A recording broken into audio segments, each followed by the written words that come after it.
The other thing we need to do just to get set up is I think it's really advisable to go to settings and then latency test. Now, because it's online, the time it takes for you to record a sound in and then it process it online, there's a bit of a long turnaround time for that. So we do a latency test, which means it can go some way to help correcting that. So we're going to click latency test. So what I want you to do is make sure that you've got no headphones plugged in or anything like that.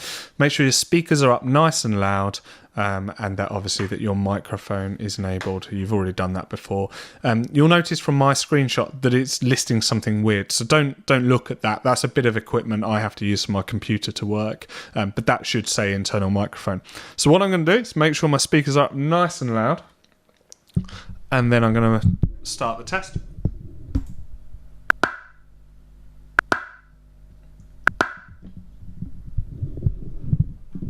Okay, and so now what you can see is it's tested the latency and it's saying 181 milliseconds. Now in audio speak, that is a lot of time. So if you hadn't have done this before you started, you would find that you are recording sounds and they will feel really out of time. So this is really important. But that's how we correct the latency. Once you've done that, just click away from that box and it will bring you back to the main screen and we can move on to recording actual sounds.